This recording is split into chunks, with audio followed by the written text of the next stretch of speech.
A treasure hunt.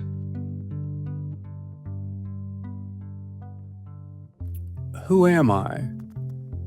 It's a question that most of us have asked ourselves in one form or another our entire lives.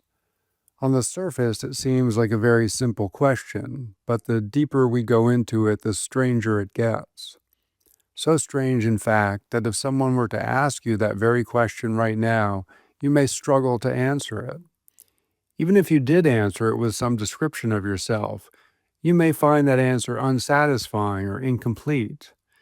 Intuitively, you may have a sense of who you are, but trying to find the words to describe it may seem challenging, if not impossible. Maybe there are no words to describe this intuitive sense of self, and how strange is that? With all the uncertainties in life, one would imagine that if nothing else, we would certainly know the answer to the seemingly innocuous question, who am I? When answering who am I, we usually come up with a series of descriptors, and then we tend to imagine that we are an amalgam of those things, a blend of memories, feelings, physical attributes, worldly roles, etc.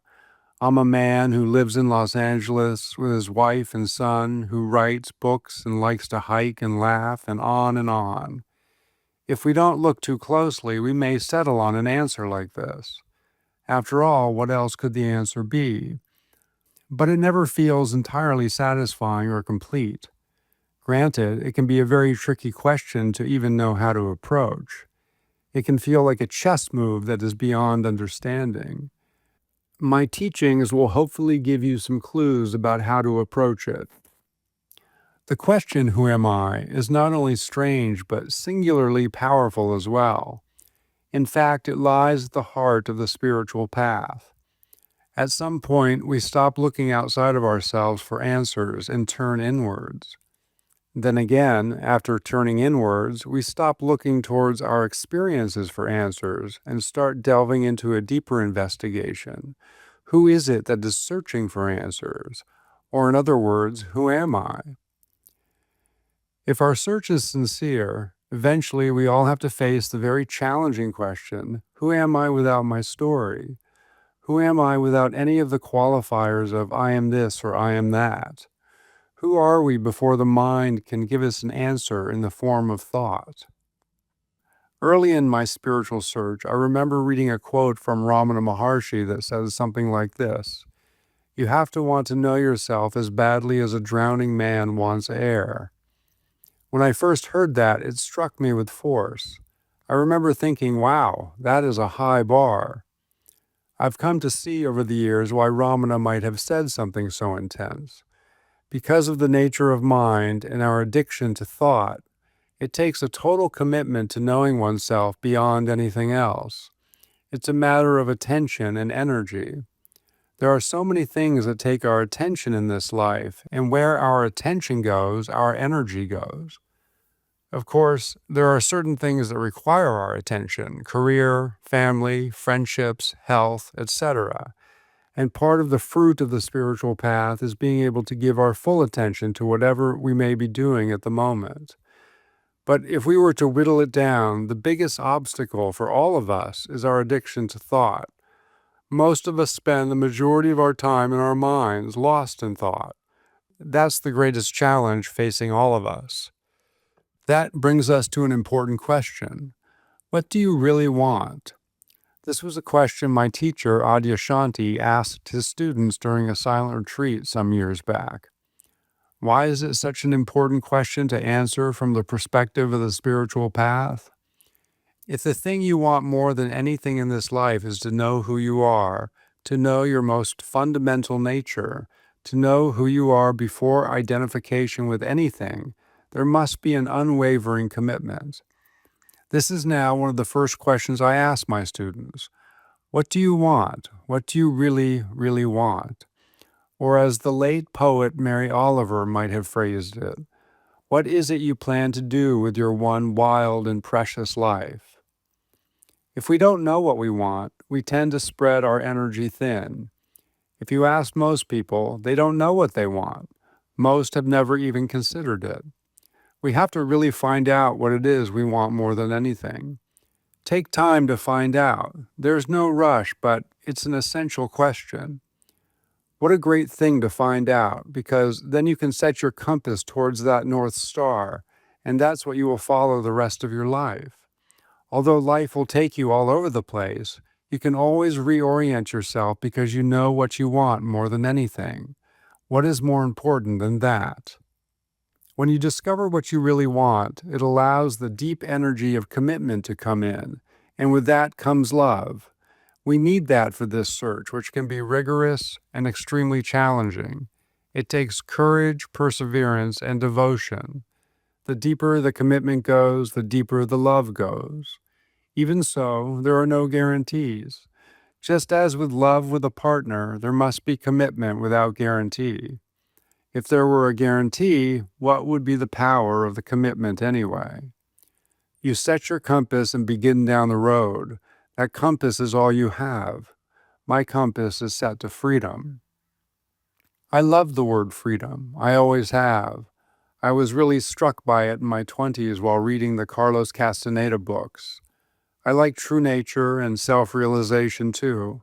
I even like enlightenment, which unfortunately seems to have become taboo in many spiritual circles.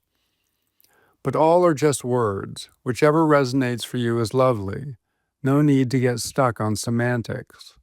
Find out what has juice for you, what gets you excited. There is a saying that once you hear about enlightenment, you never forget it. I can't know if that's true for anyone else, but it was certainly true for me.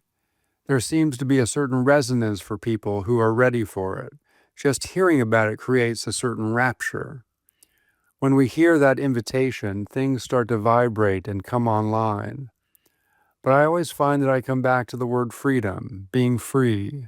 That language has always intoxicated me and still does. I have always loved the tradition of the teacher-student relationship.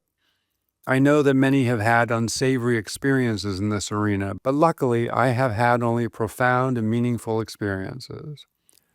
Luckily, there are a great many traditions and teachings, all leading to the same destination if they are true. We take what resonates and we discard what doesn't. There's no need to take on the teachings that don't enliven and excite us. The journey is best when it has juice. The teachers that I am most attracted to are the ones who love freedom more than anything. There is no mistaking it. It burns brightly. So the question comes to me, what can I offer you along this journey? What can I give back from all the extraordinary teachers that have helped me? As I thought about this question, I realized that what I have been given along the way are clues, not answers, but clues. Whenever I was lucky enough to meet a teacher who gave me a clue, it was like someone giving me gold. The spiritual path appears to me as a great treasure hunt, with the treasure being our true nature. Each trusted teacher along my journey has given me clues to unlock the next door. As the great Zen master D.T. Suzuki once said, "We teach ourselves, Zen merely points the way." It seems to me a very wise line. Only we can realize ourselves, but the people who have paved the way before us leave us clues, as I hope to do for you with my teachings. It can be an extremely tricky path given the nature of the ego. It's nice to have a guide. We are following the breadcrumbs of the masters before us, but the breadcrumbs are not in-depth instruction. They're just breadcrumbs. They keep us moving along the path in the right direction while allowing us room to make fresh discoveries of our own. Ultimately, all clues are clues about how to let go. There's no way to teach letting go. It happens on its own, feeling like an extraordinary gift of grace each time. However, once we get a taste for it, we get a taste of freedom, and that's hard to forget. All clues in the end point us towards deeper and deeper levels of letting go of the story of me. My teachings are filled with contradictions. Language is a tool of duality. There's always subject and object. We're using words to try to capture something that's ineffable and unknowable. That's why we call them pointers. That's why we say they're not to be taken as truth, but only clues along the path and should be held that way. For that matter, an answer isn't even possible. The only thing a teacher can give us is clues. The final discovery is not something that can be shared in words. With any glimpse of spiritual realization, it becomes shockingly clear that language can never describe what it is. How can there be language for something that is nothing and everything? My teacher, Adya, always encouraged us to teach from our direct experience, and I've tried to stay true to that. If there are times I can't, I will say so. In these essays, I write about both human teachers and plant teachers.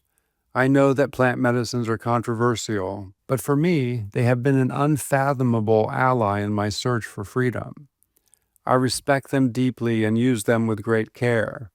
They open my heart and help me access the deepest stillness. I understand why many find them suspicious. They can be used in a sacred way as a means towards self-realization, but like anything with great power, they can be abused, and we must be mindful of that. My use of them is not a blanket recommendation. From the perspective of self-realization, none of the words I use are true. The words I use are here to inspire and challenge, resonate and surprise, an invitation to be brave. After all, we are challenging the most deeply ingrained beliefs about ourselves and have to be prepared with courage to face that. All the words in these essays have one essential purpose, and that is to help you let go and remember who you are, to take you to that place of wordless knowing beyond mind. In essence, I am offering you clues to help you discover your true nature.